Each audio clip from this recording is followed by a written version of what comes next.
আল্লাহ পাক বলেন, যদি জনপদের লোকেরা, দেশের লোকেরা দুইটা কাজ যদি করে, কয়টা কাজ? দুইটা কাজ যদি করে, আমি আল্লাহর উপরে যদি ঈমান আনে আর আমাকে ভয় করার নীতি যদি অবলম্বন করে চলে, তাহলে আমি রব্বুল আলামিন ওই দেশের মানুষের জন্য আকাশ আর জমিনের সব বরকতের দরজা খুলে দেব। কি ওয়াদা কার? আল্লাহ কি ওয়াদা ভঙ্গ করেন? কখনো, তিনি কখনো ওয়াদা ভঙ্গ করেন না। সেই আল্লাহ পাকের, তিনি বলছেন যে আমার রিস্কের মালিক আমি, আমি তোমাদেরকে সুযোগ দিয়েছি, গভর্নমেন্ট তৈরি করো, সরকার বানাও, এবং সরকার বানায়া আমার কোরআন দিয়ে দেশ চালাও। তবে কোরআন দিয়ে যদি দেশ না চালাও, কোরআন শরীফের মধ্যে আল্লাহ অন্যত্র বলেছেন ক্ষমতা দেই, ক্ষমতা দিয়া আমি চুপ বুঝে বসে থাকি না। আল্লাহ কি ঘুমান? বলেন আল্লাহ কি ঘুমান? হযরত মুসা আলাইহিস সালাম একদিন আল্লাহরে বলেন, আল্লাহ তুমি নাকি ঘুমাও না? আল্লাহ পাক বলেন, অবশ্যই ঘুমাই না। তোমার বিশ্বাস হয় না? কয় আল্লাহ অবশ্যই বিশ্বাস হয়, তবে বুঝি না, আমার বুঝে আসে না। তো যখন তুমি বিশ্বাস করো, বুঝে যখন আসে না, তাহলে আমি বুঝাই দেব। বিশ্বাস না করলেই তো সর্বনাশ। বিশ্বাস না করলে কি সর্বনাশ। ইব্রাহিম আলাইহিস সালাম আল্লাহরে বলছিলেন, রব্বি আরিনি কাইফা তুহিয়াল মাউতা, আয় আল্লাহ তুমি মরারে জিন্দা বানাও কেমনে? আল্লাহ কয় আওয়ালাম তুমিন, বিশ্বাস করো না? হযরত ইব্রাহিম আলাইহিস সালাম বললেন, বালা। তিনি নাম বলতে পারতেন, নাম মানে হ্যাঁ, আর বালা মানে, দুটো শব্দের অর্থ একরকম না। যদিও ব্যবহারিক পদ্ধতিতে বিভিন্ন জায়গায় দুটো একই অর্থে ব্যবহার হয়, কিন্তু আর্থিক দিক থেকে অর্থাৎ পারিভাষিক দিক থেকে দুটো অর্থে ব্যবহার হয়। হযরত ইব্রাহিম বলতে পারতেন বিশ্বাস করিয়া, নাম। তিনি নাম বললেন না। আল্লাহ বললেন আওয়ালাম তুমিন, বিশ্বাস করো না? জবাবে আমার জাতির পিতা কে বললেন? আমার জাতির পিতা। চিল্লায় কোন কে? আমার জাতির পিতার নাম কি? আমার জাতির পিতা বললেন বালা। এর অর্থ কি? হয় নট, কেন নয়, অবশ্যই বিশ্বাস করি। ওয়ালাকিন লিয়াতমাইন্না কলবি, কিন্তু আল্লাহ আমি যদি দেখতে পারি তাহলে আমার মনটা একটু ঠান্ডা হয়। শোনা কথা দেখা, এর মধ্যে একটু পার্থক্য আছে তো। আল্লাহ কয় তাহলে আমি তোমার দেখাবো। বিশ্বাস যখন করছো আমি তোমার দেখাবো। মুসা আলাইহিস সালাম কয় আল্লাহ তুমি নাকি ঘুমাও না? কয় ঘুমাই তো না। তুমি বিশ্বাস করো না? কয় করি। বুঝি না। কয় তাহলে বুঝাই, এক গ্লাস পানি নিয়ে আসো। মুসা আলাইহিস সালাম এক গ্লাস পানি নিয়ে আসলেন। আল্লাহ কয় দাঁড়াই থাকো। গ্লাস একটা নিয়ে মুসা আলাইহিস সালাম দাঁড়ায় আছেন। আল্লাহ মুসারে হুকুম করলেন গ্লাস নিয়ে দাঁড়াও, আর ঘুমেরে কইলেন মুসারে ধর। ঘুম এসে মুসা আলাইহিস সালামের ধরছে। এখন হাত গেছে শিথিল হইয়া, হাতের থেকে গ্লাস পড়িয়া ভাঙ্গা টুকরা টুকরা হয়ে গেল। মুসা আলাইহিস সালাম ভয় পেয়ে গেলেন। আল্লাহ রাব্বুল আলামিন বলেন ভয়ের কোনো কারণ নাই, আমি তোমাকে পরীক্ষার জন্য, বোঝার জন্য, তুমি বুঝতে পারো নাই আমি কেন ঘুমাই না, সেই বোঝাবার জন্যই গ্লাস হাতে নিয়ে দাঁড়ায় থাকতে বলছিলাম। তুমি মুসা একটা গ্লাস পানি নিয়ে কিছু সময়ের জন্য দাঁড়াতে পারলে না, ঘুম তোমাকে হাত শিথিল করে দিল, গ্লাস ভেঙে চুরে চুরমার হয়ে গেল। আর ওই তামাম বিশাল আকাশ, এই সোলার সিস্টেম, এই পৃথিবীতে আকাশে জমিনে গ্রহ নক্ষত্র সৌররাজি নবমণ্ডল ভূমণ্ডল কুল কায়নাত পুরা সৃষ্টি আমার হাতের মুঠার ভিতরে রয়েছে। গোটা পৃথিবীর সব কিছুর ট্রাফিক আমি আল্লাহ কন্ট্রোল করি। আমি যদি ঘুমায় যাই আকাশ আর জমিনের কোনো সিস্টেম আর বাকি থাকবে না। কোরআন শরীফের ভিতর আল্লাহ রাব্বুল আলামিন সাফ করে বলেছেন লা তাখুযুহু সিনাতু ওয়ালা নাওম। পড়েন লা তাখুযুহু সিনাতু ওয়ালা নাওম। আল্লাহর ঘুমও নাই, তন্দ্রাও নাই। সুবহানাল্লাহ। ঘুমও নাই, তন্দ্রা বোঝেন তো? জিমানি। আল্লাহ জিমায়ও না, আল্লাহর কোনো ক্লান্তি নাই। সুবহানাল্লাহ। সে আল্লাহ রাব্বুল আলামিন, তিনি বলছেন ক্ষমতা দিয়া ঘুমাই না, লিনানজুরা কাইফা তা'মালুন। ক্ষমতা দিয়ে লিনানজুরা কাইফা তা'মালুন, তাকায়া থাকি তুমি তোমার জনগণের সাথে কি আচরণ করো। জনগণের ভাগ্য বদলাও না দলের ভাগ্য বদলাও, তাকাইয়া দেখি। সেই আল্লাহ পাক আগের মতো আছেন না উল্টো পাল্টা হয়ে গেছে? আছে কিনা? আয়াতুল কুরসির ভিতরে আমরা পড়ে থাকি আল্লাহু লা ইলাহা ইল্লা হুয়াল হাইয়ুল কাইয়্যুম। আল্লাহ ছাড়া কোনো ইলাহ নাই, তিনি চিরজাগ্রত, তিনি চিরঞ্জীব। যেমন ছিলেন তেমন আছেন, তেমন সুবহানাল্লাহ। এখন আল্লাহ পাক কি বলছেন? উদখুলু ফিস সিলমে কাফা। যারা ঈমান আনছো, আমরা ঈমান আনছি কিনা? আচ্ছা, আমি একটু ঈমানদারদের সংখ্যাটা দেখি, কতজন ঈমান আনছি। আলহামদুলিল্লাহ। হাত নামান, হাত নামান, হাত নামান। আমরা সবাই ঈমানদার, আমরা সবাই কি? তো ঈমানদারদেরকে আল্লাহ পাক বলছেন উদখুলু ফিস সিলমে, পরিপূর্ণরূপে দাখিল হয়ে যাও। কিসের মধ্যে? সিলমের মধ্যে। আত্মসমর্পণ করো, সারেন্ডার্ড হয়ে যাও। আমাদের জাতির পিতা হযরত ইব্রাহিম আলাইহিস সালামকে আল্লাহ রাব্বুল আলামিন অর্ডার করলেন আসলিম, সারেন্ডার করো। আসলিম, সারেন্ডার করো। কাকে বললেন? জাতির পিতাকে। কাকে বললেন? জাতির পিতা হওয়া এত সোজা নয়। গোটা মুসলিম মিল্লাতের পিতা, তাকে পরীক্ষা দিতে হয়, ইমানের পরীক্ষা, হাবিজাবি ফালতুর পরীক্ষা না। কিসের পরীক্ষা? ইমানের পরীক্ষা, আগুনের পরীক্ষা। নিজের কলিজার টুকরা সন্তান আল্লাহকে খুশি করার জন্য জবাব করার পরীক্ষা। এরপরে জাতির পিতা হওয়া যায়। মানুষের উপরে জাতির পিতা চাপাই দিলে জাতির পিতা হয় না। জাতির পিতা আল্লাহ বানান। কে বানায়? চিল্লায় কও, কে বানায়? ওই আল্লাহ পাক বলছেন, আমি ইব্রাহিম আলাইহিস সালামকে বললাম আসলিম, সারেন্ডার করো, মাথা নত করো, আত্মসমর্পণ করো। আমার জাতির পিতা ইব্রাহিম আলাইহিস সালাম একটা প্রশ্ন তুললেন না যে আল্লাহ কোন কোন ব্যাপারে আমি আত্মসমর্পণ করব, কোন কোন ব্যাপারে আমি সারেন্ডার করব, কোনো প্রশ্ন নাই। আমার রব তিনি বলেছেন আসলিম। আমার জাতির পিতা এক সেকেন্ড দেরি না করে সঙ্গে সঙ্গে বলেছেন আসলামতু লিরাব্বিল আলামিন। পড়েন আসলামতু লিরাব্বিল আলামিন। সারেন্ডার্ড হয়ে গেলাম, আনকন্ডিশন, কোন শর্ত ছাড়াই, বিনা শর্তে, বিনা প্রশ্নে আমার রবের সামনে আমি আমার মাথা নত করে দিলাম। সুবহানাল্লাহ। আল্লাহ তারে গোটা বিশ্বের নেতা বানাবেন, গোটা বিশ্বের কিয়ামত পর্যন্ত মুসলমানদের জাতির পিতা বানাবেন। সেই জন্য আল্লাহ পরীক্ষা নিতে চাইলেন, জাতির পিতা তোমারে বানাবো, তবে তোমার ইমানটা কেমন তা একটু টেস্ট করা দরকার। আল্লাহ টেস্ট করলেন, ফালাই দিলেন আগুনের মধ্যে।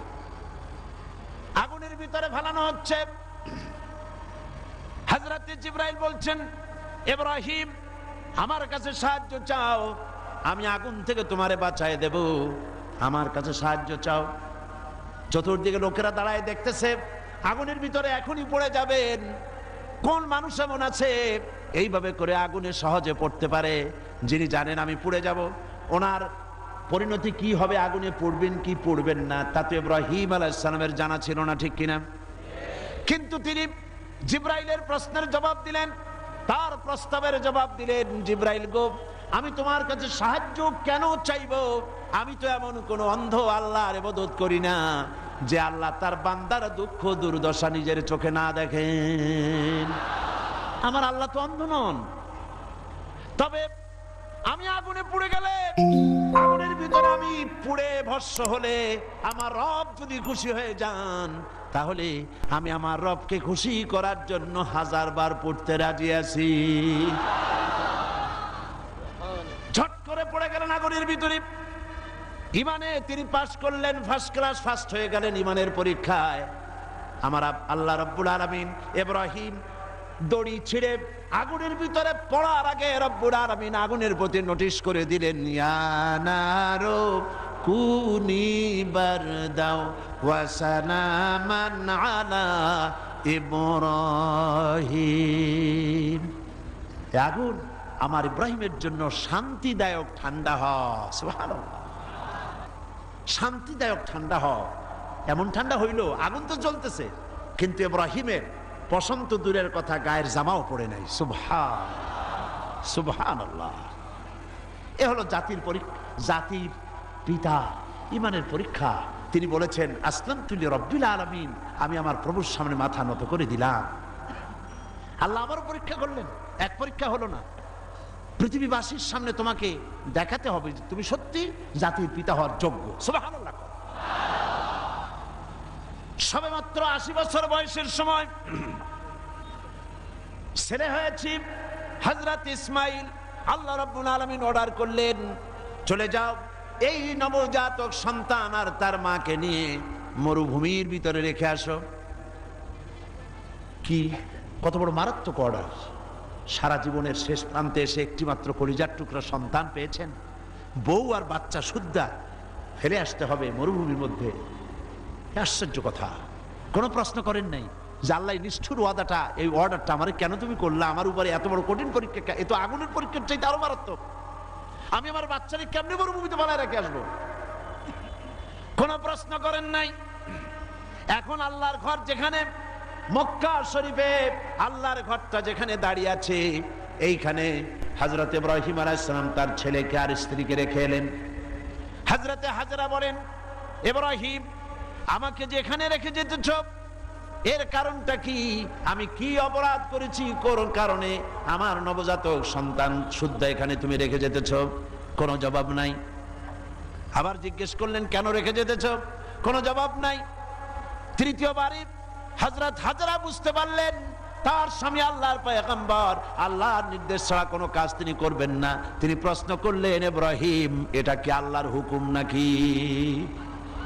হযরত ইব্রাহিম বললেন, হাজরা গো, আল্লাহ পাকের হুকুমেই আমি তোমাকে রেখে গেলাম। আকাশের দিকে আঙ্গুলটা উঁচু করলেন, আবেগে ভারাক্রান্ত হয়ে গেলেন হযরত ইব্রাহিম আলাইহিস সালাম। হযরতে হাজরা বললেন, ইব্রাহিম কোনো চিন্তা নাই, আল্লাহ পাক যখন হুকুম করেছেন নিশ্চিন্ত মনে তুমি বাড়ি ফিরে যাও। আমি আমার আল্লাহর উপরে এতটা নির্ভরশীল, এই মরুভূমি যেখানে পানি নাই, খাবার নাই, গাছ নাই, পালা নাই, ঘর নাই, মানুষ নাই, জন নাই, আমি আমার আল্লাহকে এতটা বিশ্বাস করি, এই মরুভূমির ভিতরে, তৃণহীন পানিহীন মরুভূমির ভিতরে আল্লাহ রব্বুল আলামিন আমাকে আর আমার ইসমাইলকে না খাওয়াইয়া মারবেন না। পরীক্ষা কাহাকে বলে? হযরত ইব্রাহিম আলাইহিস সালাম চলে গেলেন, একবার ফিরেও তাকান নাই। সুবহানাল্লাহ কইতে পারলেন না। এখানে পরীক্ষা শেষ হলো না। ছেলে একটু বড় হয়েছে, দৌড়াতে পারে, জ্ঞান বুদ্ধি কিছুটা হয়েছে। আল্লাহ পাক অর্ডার করলেন, যাও এইবার ছেলেকে জবাহ করো। এই পরীক্ষা আগুনের পরীক্ষার চাইতে সহজ নাকি? সুবহানাল্লাহ, সুবহানাল্লাহ। জাতির পিতা হযরত ইব্রাহিম আলাইহিস সালাম একবারের জন্য বলেন নাই, রব্বুল আলামিন এত বড় কঠিন হুকুম আমি কিভাবে পালন করব, তুমি আমার প্রতি দয়া করো, আমাকে শক্তি দাও, সাহস দাও। কিচ্ছু বলেন নাই, হুকুম হয়েছে, চলে গিয়েছেন। ছেলেকে কাছে ডেকে বললেন, ইন্নী আরা ফিল মানাম আন্নী আযবাহুক ফানজুর মাযা তারা। ইয়া বুনাইয়া, হে আমার কলিজার টুকরা সন্তান, আমি স্বপ্নে দেখেছি আমি যেন তোমাকে জবাহ করছি। ফানজুর মাযা তারা, এখন তুমি বলো তোমার মত কি, তোমার রায় কি? হযরত ইসমাইল আলাইহিস সালাম বাপ পয়গম্বর, ছেলেও কি পয়গম্বর হয়ে যাবেন। ছোট্ট ছেলে হযরত ইসমাইল বলছেন, ইয়া আবাতি ফাআল মা তু'মারু সাতাজিদুনি ইনশাআল্লাহু মিনাস সাবিরিন। হে আমার পিতা, হে আমার সম্মানিত পিতা, ইফআল মা তু'মারু, আপনি সেটাই করুন যেটার প্রতি আপনি আদিষ্ট হয়েছেন। ওই বাচ্চা ছেলে বুঝতে পেরেছে আমার পিতার স্বপ্ন স্বপ্ন নয়, নবীদের স্বপ্ন ওহীর সমান।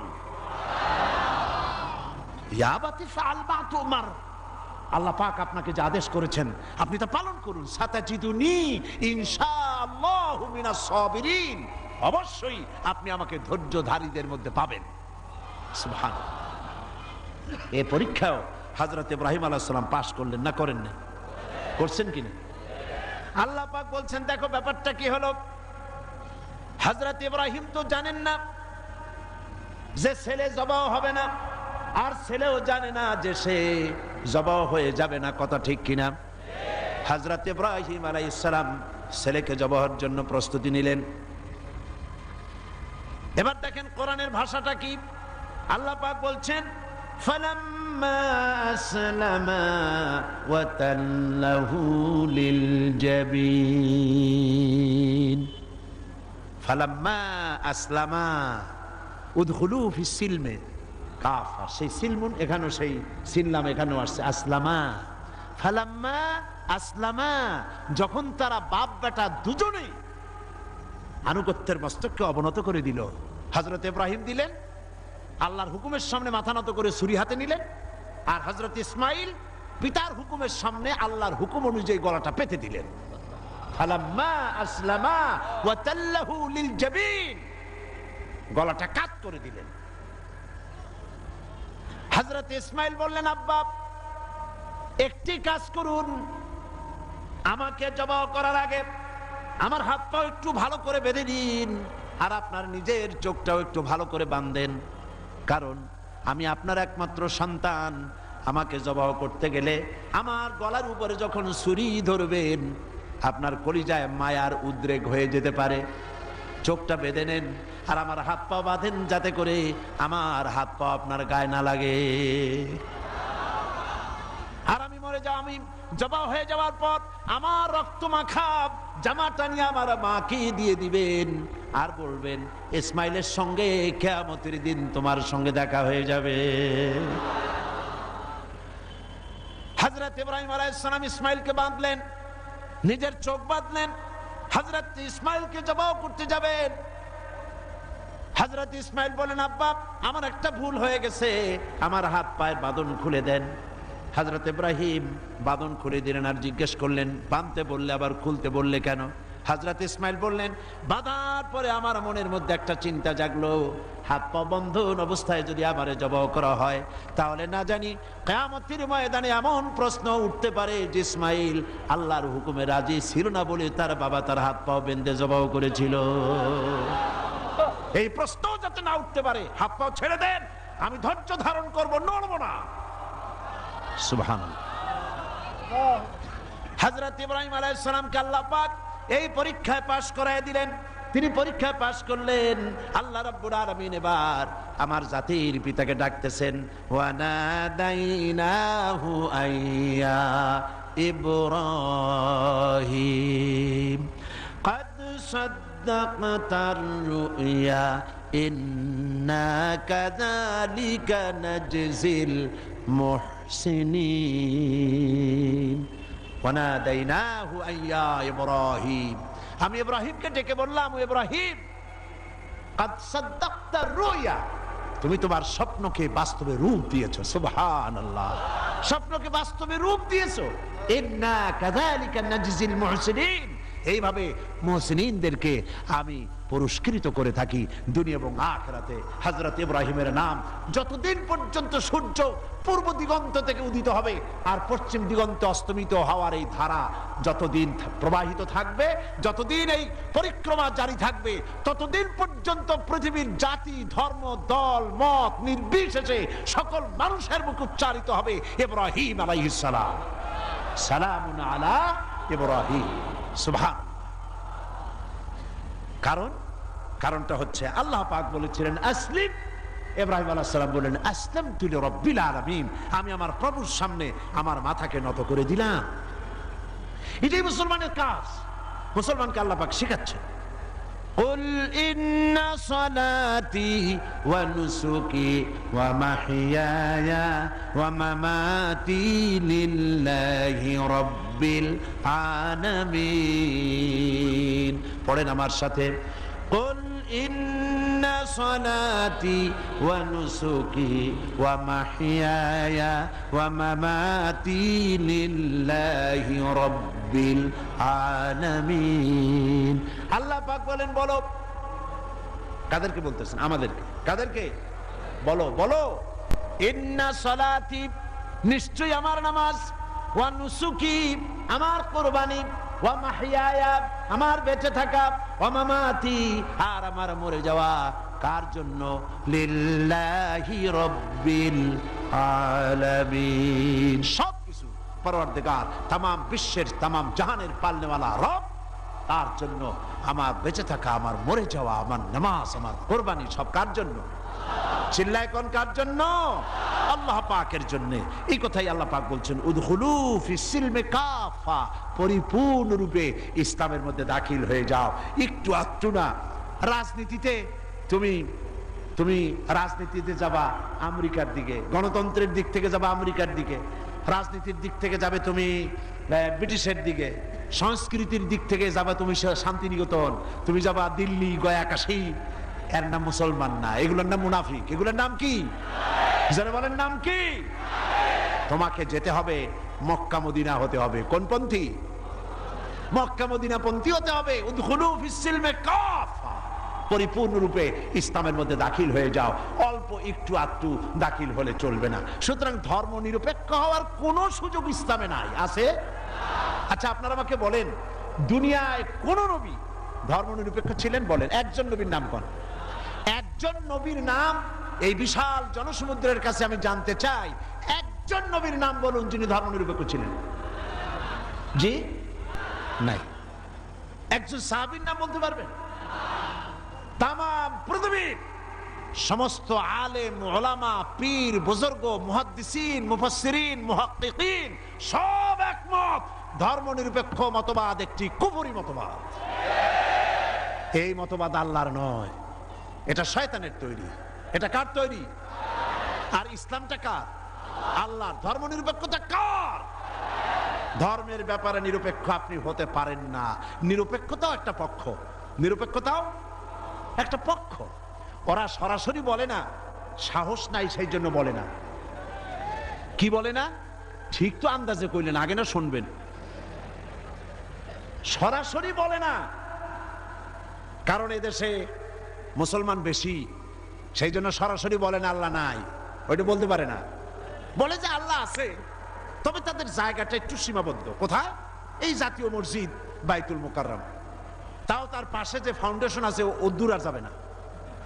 বাইতুল মুকাররম মসজিদ, অন্যান্য মসজিদগুলি, মসজিদ, খানকা, মাদ্রাসা, এতিমখানা, এর মধ্যে আল্লাহ এবং রসুলকে রাখা হয়েছে। আর বাকি আমার জীবনের বিস্তীর্ণ অঙ্গনে অর্থনীতি, সমাজনীতি, রাজনীতি, স্বরাষ্ট্রনীতি, পররাষ্ট্রনীতি, আমার সেক্রেটারিয়েট, আমার ক্যান্টনমেন্ট, আমার পার্লামেন্ট, এসব জায়গাগুলি আল্লাহর উপরে 144 করা হয়েছে।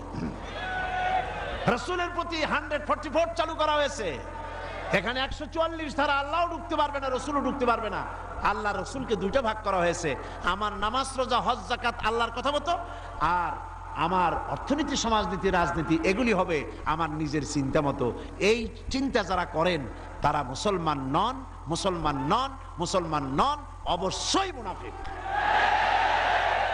অবশ্যই কি? এবার দেখেন আল্লাহ কি বলেন। আমরা তো আন্দাজে কথা বলি না। আমরা কি আন্দাজে কথা বলি? আমাদের দলিল কি? জোরে কন্যা দলিল কি? আমার নবী বলেছেন, মান ক্বালা বিহি সাদাকা, আমার কোরআন, আমার আল্লাহর কোরআন দিয়া যারা কথা বলে, মান ক্বালা বিহি সাদাকা, কোরআন দিয়ে যারা কথা বলে তারাই সত্য কথা বলে। কারণ কোরআন হলো আল্লাহর কিতাব। ওয়ামান আসদাকু মিনাল্লাহি কিলা, আল্লাহর চাইতে সত্যবাদী আর কে হতে পারে? আল্লাহ পাক বলছেন, আফাতুমিনুনা বিবাদিল কিতাবি ওয়া তাকফুরুনা বিবাদ, তোমরা আল্লাহ পাকের কিছু কথাকে মানবে আর কিছুকে করবে অস্বীকার। এটাই তো ধর্মনিরপেক্ষতাবাদীদের কাজ, ঠিক কিনা? তারা নামাজ, রোজা, হজ, যাকাত করে কার কথা মতো? বলেন না কার কথা মতো? কিন্তু অর্থনীতি, সমাজনীতি, রাজনীতি এগুলি আল্লাহর কথা মতো করে না। বরং এই কথাগুলি যদি কেউ বলে যে ধর্ম রাজনীতি, অর্থনীতি, সমাজনীতি, ইলেকশন, ভোট, নির্বাচন, স্লোগান, সমাবেশ সব হতে হবে আল্লাহর কোরআন অনুযায়ী। তাহলে ওরা বলে এরা হচ্ছে মৌলবাদী, এরা হচ্ছে মৌলবাদী। আর এই কথাগুলি প্রচার করার জন্য তাদের পত্রিকার অভাব নাই, আছে। আজকে আমার সামনে এই মাহফিলে হাজার হাজার লোক আছে, কিন্তু টেলিভিশনের সামনে আছে কোটি কোটি মানুষ, ঠিক কিনা? পত্রিকা, 2-4টা পত্রিকা আছে বাংলাদেশে যেগুলি আল্লাহর কথা, ইসলামের কথা মহব্বতের সাথে জীবনের বিনিময়, জীবনের ঝুঁকি নিয়ে পত্রিকায় তারা প্রকাশ করে, ঠিক কিনা? বাকি শত শত পত্রিকা ঝড়ের গতিতে, টর্নেডোর গতিতে ইসলামের সাথে বিরোধিতা করছে কি না? করছে না? করছে কি না? করছে। এবং এরাই ধর্মনিরপেক্ষতাকে বাঁচায় রাখার জন্য এক শ্রেণীর বুদ্ধিজীবী কবি সাহিত্যিক তৈরি করেছে এবং পত্রিকাগুলি এদেরকে বাঁচায় রাখে, আর ইসলামের সাথে করে চরম কি বিরোধিতা। দেখেন, এইখানে আমি আসার সাথে সাথেই একটা প্রশ্ন আমার কাছে আসলো, একটা প্রশ্ন আসলো।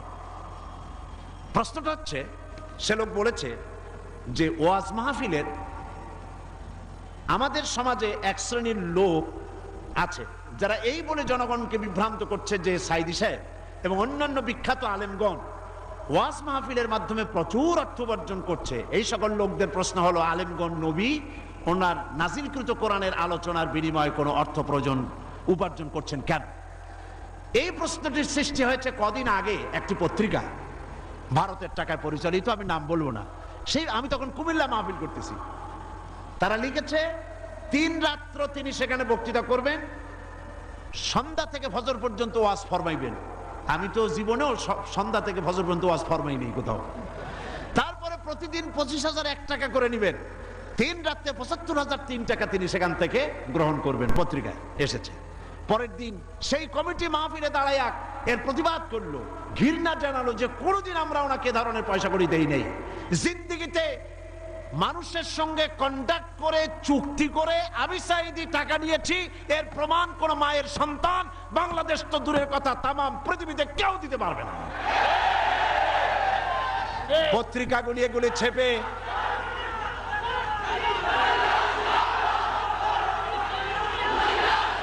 একটাই নমুনা দেখুন, একটা দৃষ্টান্ত শোনাই। আমার একটা নির্বাচনী মামলা চলতেছিল, জানেন কিনা আপনারা? গত মাসখানেক আগে যখন হাইকোর্ট থেকে আমার বিপক্ষে রায়টা গেল, রায়টা হলো একজন মুশরিকের পক্ষে, বিচারপতিরা রায় দিয়েছেন। এ রায়ের প্রতি, বিচারপতিদের প্রতি আমার কোনো বক্তব্য নাই। আইনের প্রতি সব সময় আমরা শ্রদ্ধাশীল, বিচারকদের প্রতি শ্রদ্ধাশীল। রায় তারা যেটা দিয়েছেন, একজন মুশরিকের পক্ষে সেটা গিয়েছে, আমার বিপক্ষে গিয়েছে। এমন কোন পত্রিকা সেদিন ছিল না, পরের দিন প্রত্যেকটি পত্রিকার ব্যানার হেডলাইনে এত বড় অক্ষর দিয়ে লিখেছে, সাইদি আর এমপি নাই, তিনি কুপকাত। কিন্তু গতকাল বাংলাদেশ সুপ্রিম কোর্ট এই কেসে হাইকোর্টের রায়কে স্থগিত ঘোষণা করে দিল, স্টে অর্ডার দিয়ে দিল। রায়টা আমার পক্ষে এসেছে, সেই জন্য বাংলাদেশের 2-1টা পত্রিকা ছাড়া কোন পত্রিকায় কোনো জায়গা হয় না। এগুলি প্রমাণ, এদের কলিজা জ্বলে। আজকের এই মাহফিলের এই দৃশ্য দেখে কলিজায় আগুন লেগে যায় ওদের। আগুন লাগুক।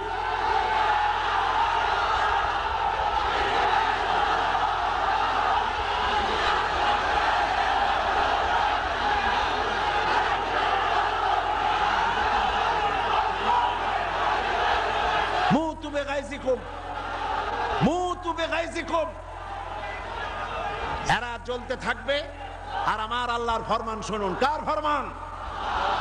ইউরিদুনা লিইউতফিউ নূরাল্লাহি বিআফওয়াহিহিম ওয়াল্লাহু মুতিম্মু নূরিহি ওয়ালাউ কারিহাল কাফিরুন। আল্লাহ পাক বলেন, ওরা চায় মুখের ফু দিয়া আমার আলোকে নির্বাপিত করে দেবে, আমার আলোটারে দুনিয়া থেকে নিভাইয়ে দেবে। আল্লাহ পাক বলেন, ওদের মনের মধ্যে যত জ্বালা পোড়া হোক না কেন, আমার দিনকে আমি, আমার দিনের আলোকে আমি প্রজ্বলিত করে রাখবো, এটাকে আমি পূর্ণতা দান করব। ওদের কলজে যত পুড়ুক, জ্বলতে থাকো, পুড়তে থাকো। তোমাদের চোখের সামনেই এই বাংলাদেশের একদিন আসবে যেদিন তোমাদের নাকের ডগার উপর দিয়ে কালেমার পতাকা করে উঠবে ইনশাআল্লাহ। বলেন ইনশাআল্লাহ, বলেন ইনশাআল্লাহ। এবার বিশ্বকবি কি বলেন শোনেন। বিশ্বকবি আল্লামা ইকবাল বলেন, সতীজা কর রহা হ্যায় अज़ल से ताइम रोज, सतीजा कर रहा है अज़ल से ताइम रोज, चरागे मुस्तफावी से शरारे बुलहबीस। সে আবামান কাল থেকে শুরু করে পর্যন্ত নমরুদ, ফেরাউন, হামান, সাদ্দাত, আবু জাহেলের গোষ্ঠীরা নবুয়তের চারাগকে নিভায়ে ফেলতে চেয়েছে, কিন্তু তাদের হাজারো প্রচেষ্টা সত্ত্বে চারাগে মুস্তফাবি রাসূল করিম সাল্লাল্লাহু আলাইহি ওয়াসাল্লামের জ্বালানো চারাগটা টিম টিম করে জ্বলতে রয়েছে। টর্নেডো, গর্কি এবং ঝড়ো হাওয়ার মোকাবেলা করে জ্বলতে থাকবে ইলা ইয়াউমিল কিয়ামা। কেউ ঠেকাতে পারবে না। পারবে কেউ ঠেকাতে? কেউ ঠেকাতে পারবে না। সুতরাং কোরআন শরীফের কিছু কথা মানবেন আর কিছু কথা মানবেন না, এটার নাম হচ্ছে মুনাফিকি। এটার নাম মুনাফিক। জীবনের সকল ক্ষেত্রে মানতে হবে কার কথা? আল্লাহর কথা। ধর্ম নিরপেক্ষতার অর্থই হলো ধর্মহীনতা। এই ধর্ম নিরপেক্ষতায় যারা বিশ্বাসী তারাই 1972 সনে বাংলাদেশের সবগুলি ইউনিভার্সিটির মনোগ্রাম থেকে ইকরা বিস্মি রাব্বিকাল্লাযী খালাক রব্বি জিদনি ইলমা কোরআনের আয়াতকে তারা তুলে ফেলেছিল। যারা এই ধর্ম নিরপেক্ষতায় বিশ্বাসী তারাই সালিমুল্লাহ মুসলিম হলের মুসলিম শব্দ মুছে ফেলে দিয়েছিল। এই তারাই নজরুল ইসলাম কলেজের ইসলাম শব্দ তুলে ফেলে দিয়েছিল। এই তারাই নিজেদের দলের নামের ভেতর থেকে মুসলিম শব্দটি একটি বিশেষ ধর্মীয় গোষ্ঠীর ভোট পাওয়ার জন্য নিজের দলের নাম থেকে মুসলিম শব্দ বিসর্জন দিতে কুণ্ঠাবোধ করে না। সুতরাং ধর্ম নিরপেক্ষ মতবাদ শয়তানের আবিষ্কার। কার আবিষ্কার? ওরা দুইটা আয়াত পেয়েছে কোরআন শরীফ থেকে, দুইটা আয়াত। ওরা বলে ধর্ম নিরপেক্ষতাবাদের কথা তো কোরআন শরীফই আছে আর বুখারী শরীফও আছে। কোথায় আছে? কয় যে বুখারী শরীফে আছে লাকুম দীনুকুম ওয়ালিয়া দীন। নাউযুবিল্লাহ। আল্লাহর কোরআনের আয়াত নিয়ে ঢুকাইছে কিসের মধ্যে? বুখারীর মধ্যে। লাকুম দীনুকুম ওয়ালিয়া দীন মানে কি? লাকুম দীনুকুম ওয়ালিয়া দীন অর্থ তারা করেছে যে যার ধর্ম তার কাছে। এটা ধর্ম নিরপেক্ষবাদের কথা। তোমরা বাঙ্গালকে হাইকোর্ট দেখাতে চেষ্টা করো। কোরআন পড়তে জানো? লাকুম দীনুকুম বানান করে কেমনে তা জানো? এটা নাজিল হয়েছে কোন প্রেক্ষাপটে তা কি জানো? সুতরাং যা জানো না সে বিষয়ে কথা বলতে এসো না। আমি যদি মেডিকেল সায়েন্স না জানি, আমি যদি চিকিৎসা বিজ্ঞান না জানি, আমি যদি ওষুধপত্রের খোঁজ খবর না রাখি, তাহলে কোনো ডাক্তারের প্রেসক্রিপশনের উপরে কথা বলা আমার ধৃষ্টতা। ঠিক কিনা? যে বিষয় আমি জানি না, অর্থনীতি যদি আমি না বুঝি, তো কোনো অর্থনীতিবিদের বক্তব্যের উপরে আন্দাজে কোনো কথা মারিয়ে দেওয়া, মাথা দিয়ে ঠেলা আমার জন্য ঠিক নয়। তো তুমি ধর্ম জানো না, তুমি কোরআন জিন্দেগিতে পড়ো নাই, কোরআন বানান করে কেমনে তাও জানো না, সূরা ফাতিহাও শুদ্ধ করে পড়তে পারো না, লাকুম দীনুকুম শুনাই দিলে মানুষেরে, আর সাধারণ মানুষ মনে করলো মাশাআল্লাহ আমাদের নেতা নেত্রী তো বুখারীও পড়ে দেখা যায়। লাকুম দীনুকুম ওয়ালিয়া দীন প্রেক্ষাপট কি? কাফেরেরা বলেছিলেন হে রাসূল, কাফেরেরা বলছে কুরাইশ নেতৃবৃন্দ, হে রাসূল, হে মুহাম্মদ সাল্লাল্লাহু আলাইহি ওয়াসাল্লাম, আসো ধর্ম আমরা 50-50 করে ভাগাভাগি করে নিই। এইরকমের করে ঝগড়া ভাগড়া করা কোনো লাভ নাই, আসো আমরা 50-50 করি। বলে কিরকম? বলে কিছুদিন আমরা মসজিদে ঢুকে তোমার আল্লাহরে দুই একটা সেজদা দেব, আর তুমি কিছুদিন আমাদের মূর্তিগুলোর সামনে এসে একটু প্রণাম দিয়ে যাইও। ধর্ম ভাগাভাগি করে নি। এই সময় আল্লাহ পাক এই আয়াত নাজিল করলেন। এই সূরার নাম কি? আল্লাহ রাব্বুল আলামিন ওহী নাজিল করে দিলেন, কুল ইয়া আইয়ুহাল কাফিরুন লা আ'বুদু মা তা'বুদুন। হে কাফের বলো, হে নবী বলুন, হে কাফেরেরা, আমরা যার ইবাদত করি তোমরা তার ইবাদত করো না, তোমরা যার ইবাদত করো আমরা তার ইবাদত করি না। সুতরাং লাকুম দীনুকুম ওয়ালিয়া দীন, তোমরা তোমাদের দিন নিয়ে থাকো, আমরা আমাদের দিন নিয়ে থাকি। এটা তো নিরপেক্ষতার কথা নয়, এটা তো পক্ষের কথা। তোমরা তোমাদের ধর্মের পক্ষে থাকো, আমরা আমাদের ধর্মের পক্ষে থাকি। এইটারে তারা বানাইছে নিরপেক্ষর আয়াত। নাউযুবিল্লাহ। কোন শয়তান এদের শিখাইছে আল্লাহই জানে। এরপরে আরেকটা আয়াত তারা বেছে নিয়েছে, সেটা হচ্ছে লা ইকরাহা ফিদ্দিন। ধর্মের মধ্যে বাড়াবাড়ি নাই। নামাজও পড়ে না জীবনে, ওদের সে লোকই বক্তৃতা করে কোরআনের আয়াত দিয়া। লা ইকরাহা ফিদ্দিন, সুবিধাবাদ জিন্দাবাদ। লা ইকরাহা ফিদ্দিন মানে কি? ধর্মের ব্যাপারে বাড়াবাড়ি নাই। সেটা কি? সেটার অর্থ হচ্ছে প্রলোভন দিয়ে, ভয় দিয়ে, অথবা পয়সা কড়ি দিয়ে, অথবা চাপ সৃষ্টি করে কোন ক্রমে অন্য কোন ধর্মের লোককে মুসলমান বানানো যাবে না। এ ব্যাপারে বাড়াবাড়ি করা যাবে না। এটাই হচ্ছে আয়াতের মূল বক্তব্য। লা ইকরাহা ফিদ্দিন, ধর্মের ব্যাপারে বাড়াবাড়ি করা যাবে না, সুতরাং তুমি নামাজ পড়ো, রোজা করো, এটারে আর অর্থনীতি সমাজনীতিতে আইনো না। এটা হলো তাদের বক্তব্য। নাউযুবিল্লাহি মিন যালিক। আপনারা আমাকে বলেন, রাসূল করিম সাল্লাল্লাহু আলাইহি ওয়াসাল্লাম তিনি কি রাষ্ট্রপ্রধান ছিলেন না? আমি বুঝি না মানুষের মাথার মধ্যে এই চিন্তাগুলি কেন আসে না। রাসূল সাল্লাল্লাহু আলাইহি ওয়াসাল্লাম একটা রাষ্ট্র পরিচালনা করেছিলেন। তিনি কি রাজনীতি ছাড়াই রাষ্ট্র পরিচালনা করেছিলেন? বলেন আপনারা। তিনি যে রাষ্ট্রের প্রধান ছিলেন, সেটার পরিধি ছিল 12.5 লক্ষ বর্গ মাইল। রাসূলুল্লাহ নবীদের মধ্যে একাই রাজনীতি করেছেন, আর কেউ করে নাই। এমনটি হয়েছে? এই কোরআন শরীফে আর কারো নাম আপনারা জানেন যিনি রাজনীতি করেছিলেন, যিনি রাষ্ট্র চালিয়েছিলেন? বলেন তো নামটা কি? ইউসুফ আলাইহিস সালাম। তিনি খাদ্য এবং অর্থ দপ্তরের মন্ত্রী ছিলেন। একদিকে রাসূল, আর একদিকে অর্থ এবং খাদ্য দপ্তরের মন্ত্রী। কোন দেশের? মিশরের। এরপরে গোটা মিশরের প্রেসিডেন্ট হলেন কে? ইউসুফ আলাইহিস সালাম গোটা মিশরের প্রেসিডেন্ট, দাউদ আলাইহিস সালাম প্রেসিডেন্ট, সুলাইমান আলাইহিস সালাম तमाम পৃথিবীর প্রেসিডেন্ট, রাসূল করিম সাল্লাল্লাহু আলাইহি ওয়াসাল্লাম তিনিও প্রেসিডেন্ট। তিনি ইন্তেকাল করার পরে হযরত আবু বকর রাদিয়াল্লাহু তাআলা আনহু সহ সাহাবীরা রাজনীতি ছেড়ে দিয়েছেন নাকি? বলেন, ছেড়ে দিয়েছে নাকি? হযরত আবু বকর, যার সম্পর্কে রাসূলুল্লাহ বলেছেন तमाम পৃথিবীর মুমিনের ঈমান যদি এক পাল্লায় রাখা হয়, আর এক পাল্লায় যদি আবু বকরের ঈমান রাখা হয়, দুনিয়াবাসী দেখতে পাবে तमाम পৃথিবীর মুমিনের ঈমানের তুলনায় এক আবু বকরের ঈমানের পাল্লাটা ভারী হয়ে যাবে। তিনি খলিফাতুল মুসলিমিন ছিলেন, আমিরুল মুমিনিন ছিলেন, প্রেসিডেন্ট ছিলেন। হযরত ওমর রাদিয়াল্লাহু তাআলা আনহু গোটা বিশ্বের অর্ধেকটা পৃথিবীর প্রেসিডেন্ট ছিলেন, যার সম্পর্কে রাসূল বলেছেন লা নাবিয়্যা বা'দি ওয়ালা রাসূলা, আমার পরে নবীও হবে না, রাসূলও হবে না। কিন্তু যদি কেউ নবী হতো আমার পরে, লাকানা ওমর, ওমর অবশ্যই আল্লাহর নবী হয়ে যেতেন। হযরত ওসমান জিন্নুরাইন তিনি প্রেসিডেন্ট ছিলেন। হযরত আলী কাররামাল্লাহু ওয়াজহাহু তিনি প্রেসিডেন্ট ছিলেন, ছিলেন না? তাহলে কি করে বলতে পারেন মুসলমানের সন্তান হইয়া, কেমনে বলতে পারেন যে ধর্ম আর রাজনীতি আলাদা, আমি ধর্ম নিরপেক্ষ? নিরপেক্ষ থাকতে পারবেন না। যেমন পথ চলতে গেলে হয় আপনি রাইটিস্ট হবেন, না হয় আপনি লেফটিস্ট হবেন। হয় ডান দিক দিয়ে চলবেন, না হয় বাম দিক দিয়ে। কিন্তু কেউ যদি কয় যে আমি রাইটিস্ট হব না, লেফটিস্ট হব না, আমি মিডিলিস্ট হব, আমি রাস্তার মাঝখানে দাঁড়ায় থাকবো, আমি নিরপেক্ষ, কোনো পক্ষে যাবে না, আমি নিরপেক্ষ রাস্তার মাঝখানে। এখন আপনি ঢাকা চিটাগং হাইওয়ে, মোটরওয়ে, বিশ্ব রোড, এই বিশ্ব রোডের ডান দিকেও নাই, বাম দিকেও নাই, যেহেতু আপনি নিরপেক্ষ, আপনি মাঝখানে দাঁড়াইছেন।